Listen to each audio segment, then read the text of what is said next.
Assalamualaikum warahmatullahi wabarakatuh.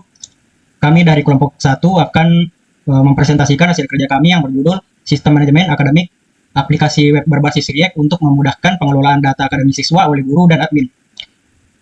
Langsung saja kita ke materi. Skip. Perkenalkan, nama saya Muhammad Yasir Barak dan Stambuk 13020220187 akan memaparkan materi pertama, yaitu latar belakang. Perkembangan teknologi informasi mendorong kebutuhan pengelolaan data akademik yang efektif, akurat, dan cepat di dunia pendidikan. Pengelolaan manual sering menimbulkan keterlambatan, kesalahan, dan kurangnya transparansi. Untuk itu, dikembangkan aplikasi web berbasis React yang memungkinkan guru dan admin mengelola data siswa secara efisien, aman, responsif, dan scalable sesuai perkembangan jumlah pengguna. Next. Tujuan proyek: mengembangkan aplikasi web untuk memudahkan pengelolaan data akademik siswa, mempercepat interaksi guru dan admin, serta menyediakan sistem yang responsif, aman, dan mudah digunakan. Ruang lingkup: sistem mencakup fitur login, manajemen data siswa, guru, mata pelajaran, input nilai, dan laporan akademik.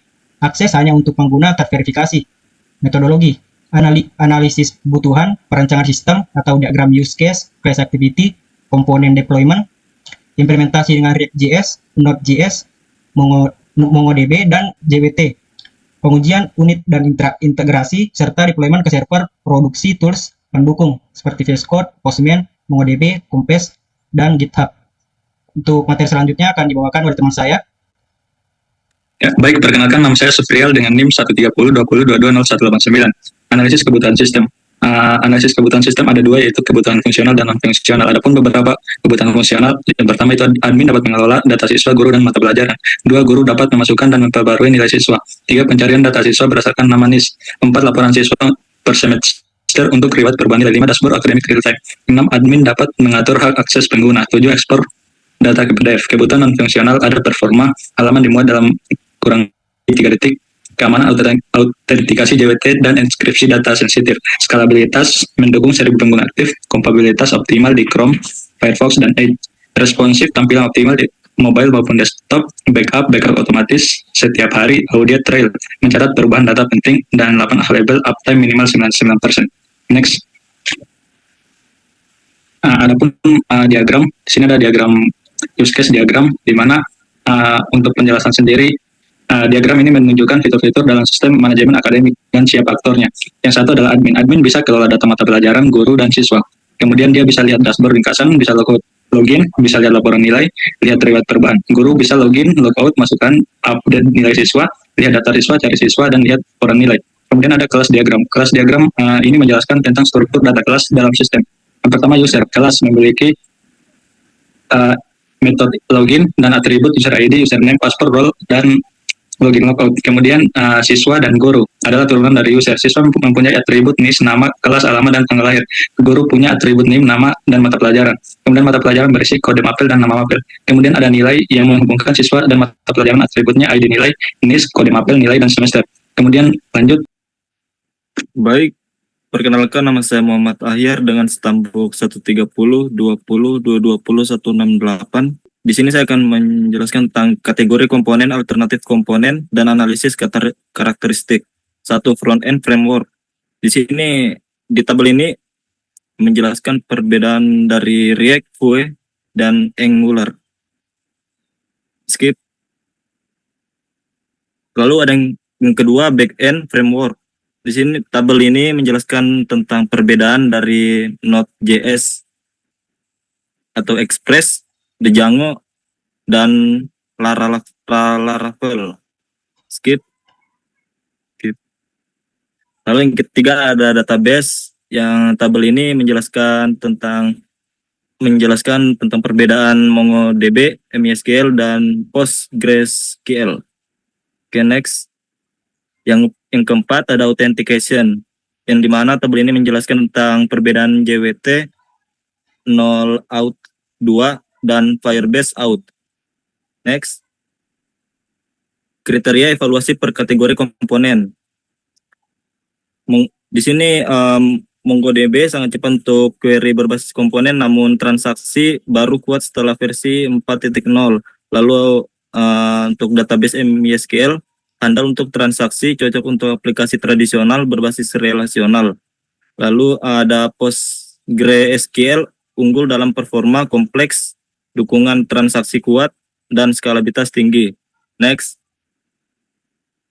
Komponen dan development diagram. Yang pertama ada komponen diagram. Lalu ada deployment diagram. Oke, untuk materi selanjutnya saya berikan kepada rekan saya. Baik, perkenalkan nama saya Muhammad Adilasha dengan stambuk 13020220185. Jadi pada materi selanjutnya yaitu evaluasi dan pemilihan komponen. Artinya mengevaluasi setiap alternatif komponen menggunakan kriteria didefinisikan. Pengambilan keputusan dilakukan dengan metode formal untuk memastikan pemilihan yang paling sesuai dengan kebutuhan proyek. Yang pertama penentuan bobot kriteria.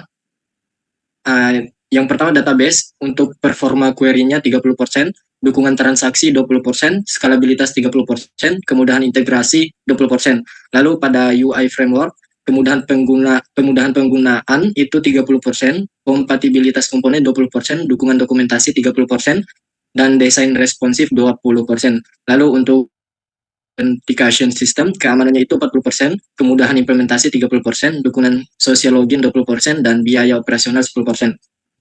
Kemudian weak scrolling kalkulasi perhitungannya, yang pertama database, adapun pada framework MongoDB untuk performanya tadi 30%, jadi 5 dikali dengan 0,3 sama dengan 1,5. Begitu juga dengan transaksi, skalabilitas, integrasi sehingga skor totalnya itu 4,6. Lalu pada MySQL 4 dikali dengan 30%, 4 dikali 0,3 sehingga hasilnya 1,2. Lalu untuk transaksi 20%, skalabilitas 30%, integrasi 20% sehingga skor totalnya itu 4,2. Lalu untuk PostgreSQL 5 dikali dengan, untuk pada performa 5 dikali dengan 0,3 sama dengan 1,5. Lalu pada transaksi 20% 5 kali 0,2, 5 kali 0,3, 4 kali 0,2 sehingga skor totalnya itu 4,8. Lalu kemudian analisis biaya manfaat atau cost benefit analysis. Untuk melengkapi pengambilan keputusan, maka dilakukan juga analisis biaya dan manfaat menggunakan metode ROI atau Return on Investment berdasarkan asumsi harga pasar. Kemudian dokumentasi proses pengambilan keputusan, yang pertama dilakukan identifikasi kriteria evaluasi tiap kategori komponen. Kemudian core diberikan berdasarkan performa aktual dan hasil studi. Weight scoring dilakukan untuk objektivitas penilaian, dilakukan estimasi biaya tahunan dan manfaat operasional. ROI dihitung untuk memastikan keputusan investasi tepat. Untuk justifikasi pemilihan komponen, yang pertama database, karena unggul dalam performa query, dukungan transaksi, dan skalabilitas. Kemudian UI framework, dan seterusnya. Untuk materi selanjutnya saya berikan kepada rekan kelompok saya. Baik, saya akan melanjutkan materi selanjutnya. Pertama-tama perkenalkan, nama saya Muhammad Fahmi Fauzan dengan NIM 130 2022 0246. Identifikasi resiko berdasarkan karakteristik komponen.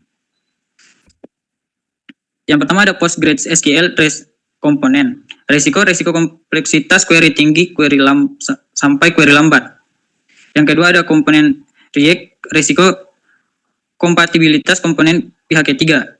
Yang kedua ada JWT, resiko kebocoran token jika tidak dikelola dengan benar. Next. Untuk integrasi antar komponen digunakan pendekatan incremental integration. Yang pertama ada setiap modul utama autentifikasi UI front-end, database backend. Yang kedua ada setelan masing-masing modul stabil dilakukan penggabungan bertahap melalui API.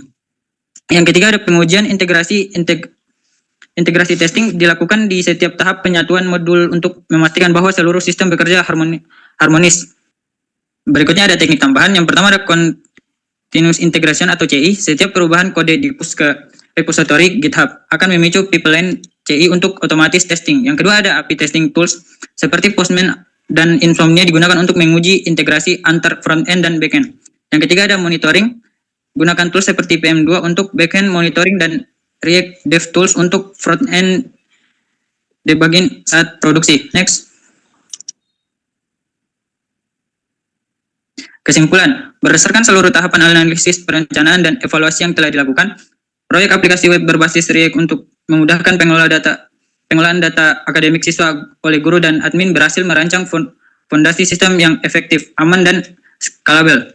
Pemilihan komponen seperti React untuk front-end dan Node.js untuk backend MongoDB untuk database dan JWT untuk autentikasi telah melalui proses analisis kriteria teknis dan biaya manfaat yang mendalam menggunakan metode weighted scoring dan perhitungan ROI. Sistem ini dirancang dengan memperhatikan kebutuhan pengguna baik secara fungsional maupun non-fungsional, serta mempertimbangkan aspek maintainability, usability, dan security. Rencana implementasi yang disusun realistis, disertai identifikasi risiko potensi dan strategi mitigasi yang efektif. Baik, sekian dari presentasi kelompok kami. Saya akhiri dengan ucapan wabillahi taufiq wal hidayah. Wassalamualaikum warahmatullahi wabarakatuh. Sudah. Oke, langsung lanjut boleh di teknik.